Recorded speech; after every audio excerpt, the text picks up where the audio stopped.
Chapter 10 talks about BC. BC had the gold rush. Okay? BC jumps into the gold rush.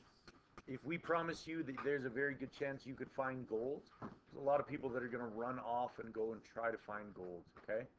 So BC, because of this influx of people, BC starts to become kind of more and more independent because they need to run their own people, their own stuff. If there's nobody there, Britain can run it from afar. The more people that are in a province or a territory, the more government structures you need to provide. So, like a law enforcement office, right? So if Colin finds gold and I go beat him up and take his gold, he's going to be pretty pissed off. So he's either going to turn around and shoot me. Now my murder rate starts to go up. He just whines and he leaves. He goes back to his home country and say, Canada's the worst place ever. None of this we want, okay? So British Columbia um, started to have to provide services for the people that live there, okay? Um, there were a whole bunch of people that came from for the gold rush, okay? Gold rush lasted until 1868-ish. From then, they realized that there are beautiful trees that we can cut down and start to ship off for wood. There's a lot of other things that they could use there as well. But in the end, British Columbia was broke. British Columbia joined Confederation because Northwest Territories was part of Canada now, and it made sense because when they talked about Confederation earlier, it was Ontario and Quebec, and then Rupert's Land, which wasn't a part of Canada, and then British Columbia. So there was a huge gap in between. So you're not going to build a railway across, especially if it's sold to America. So until Rupert's Land became a part of Canada, there was no point in talking to British Columbia about Confederation. Okay? Now that Rupert's Land is a part of Canada, plus they're broke, plus they want the railway, plus all these other things, they start to debate Confederation, and then they eventually sign. There's a lot of First Nations people in BC, a lot, like something like 110% or 107% of 107% of Canada, or sorry, of BC is claimed by First Nations. So the reason it's not just 100% is because if you claim this land and I claim this land, see how it overlaps? If it overlaps, that's 100%, 100% plus this, so you can't have, that's 105%. Okay? That's why it's over 100%. Any questions about that? That makes sense? Yes? About 105%? Okay, so there's 100 square kilometers in Alberta. Okay? You claim 60 of it. I claim 45 of it. Add it up. 105. How is this possible? Because we dispute about 5 kilometers. You say it's yours, I say it's mine, whatever. So that 5 kilometers is claimed by you and claimed by me, so it's 105%. Okay. Why did you get in? Okay.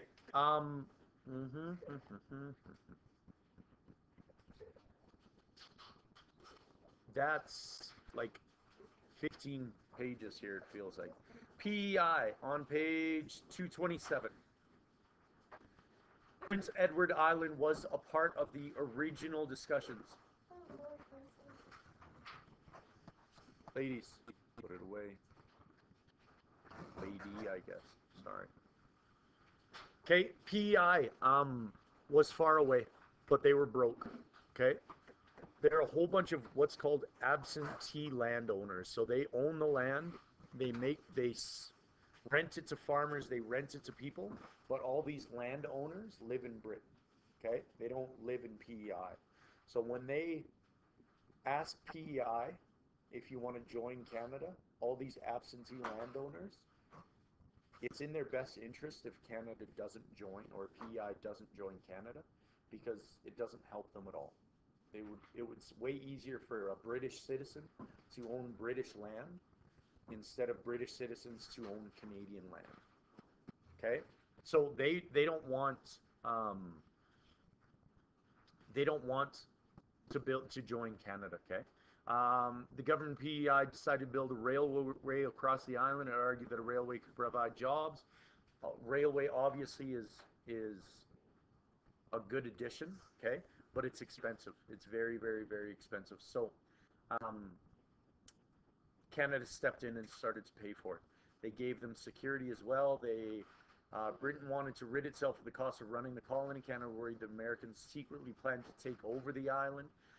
Both Canada and Britain put pressure on PEI to join Canada instead of America.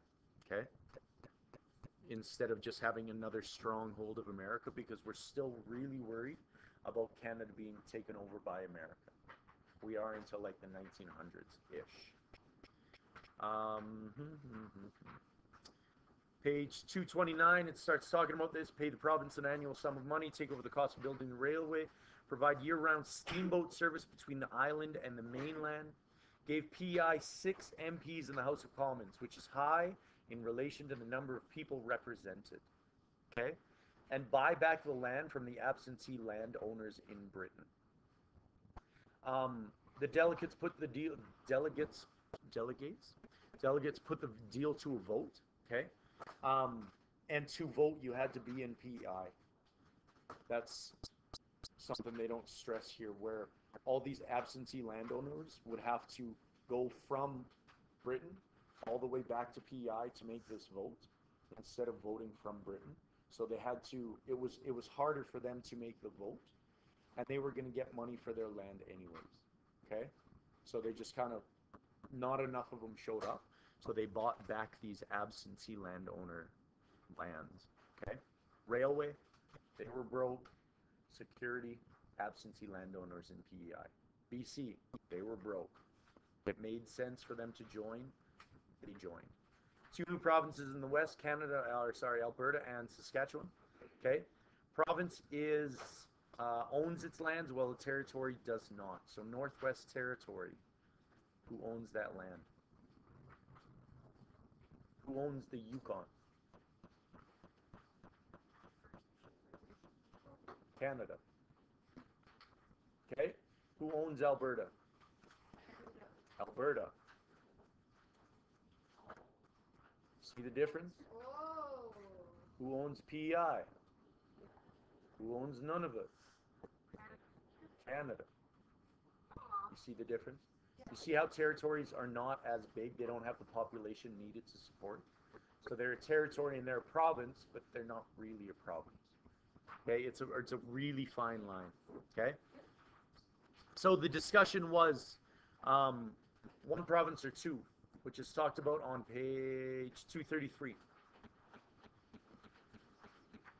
I'm more convinced than ever that there's no need for dividing the country into 2 provinces. The new territories have for a number of years been under one government and legislature. There does not seem to be any reason why they should suddenly be divided in 2 and obligated to do with 2 sets of machinery and institutions what they have been doing quite a while with one. Okay? Alberta Act was created 2 new provinces. Saskatchewan and Alberta had a government control over local matters. There's a big debate here, okay?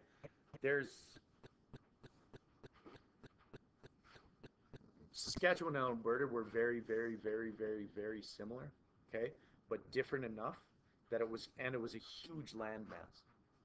Huge landmass, and it becomes a real big problem to try to govern that big of an area with one government, especially because BC is a set size. You see how Alberta is kind of BC's size, and Manitoba, Ontario, they're all kind of the same.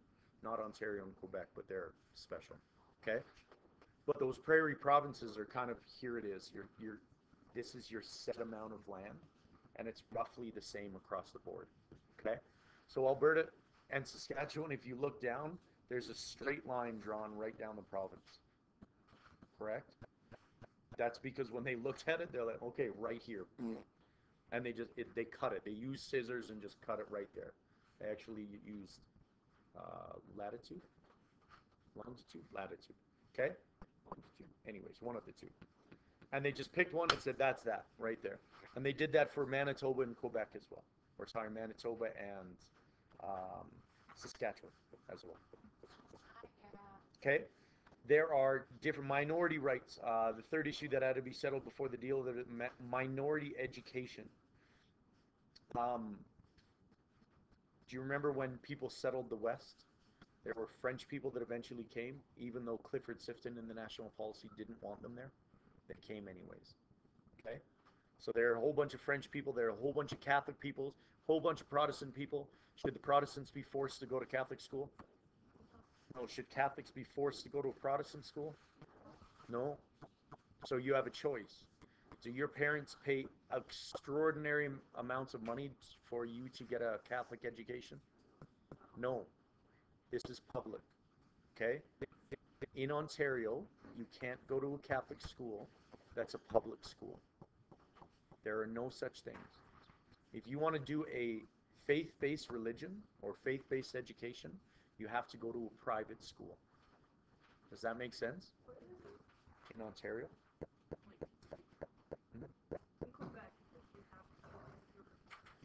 The same thing. Quebec, because it was French and English, they made that so it's both are Catholic and no, you don't have to pay for either, right? If the French were there when they started, chances are you don't have to pay for the school. Like in Manitoba, you can go to Catholic school. Okay. Do you guys know Father Albert Lacombe? You guys know Father Lacombe High School? Yeah. Okay, that was named after on page 233 at the very bottom. First school in the West in St. Albert. Father Albert Lacombe established it for the children in Fort Edmonton. Okay, he established a lot of schools out here. He was just a priest, but um, he helped with a lot of like settling the West and First Nations as well. Okay, it talks about on page 244 the types of school.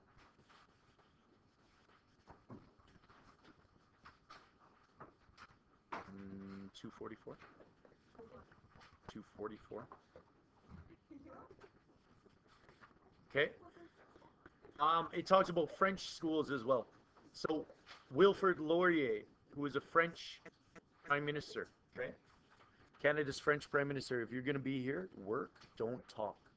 Yes, Maddie? Okay. Last warning, please. So it turns out that in Alberta, I'm not sure what it is in Saskatchewan. Um, but we're in Alberta right now, so I'm not going to ask you about Saskatchewan. It's obviously that he supported minority rights, that you can have the two, that you can have the French and English, and you can have Catholic and public. When you grow up, because you guys will go through the Catholic system, when you get into university, when you get into the workforce, when you get into everything like this, people will start asking you because they're ignorant about our history, because they don't pay attention in grade 7 social. They start asking you, well, this is stupid. Why do you have Catholic schools in the public? And I say, well, it's a 120-year-old thing. 120 years ago, when there's Catholics and Protestants and we're making a country, you agree that it's both put into the Constitution. Okay? There's no Jewish schools that are public. There's no Muslim schools that are public. That's because when we made our Constitution, the French and the English were equal. So were the Catholics and the Protestants. They were equal. There was no Muslims. There was no Jewish. There was no whatever those things. Does that make sense? Yeah? Okay. Calgary, Edmonton, we talked about this.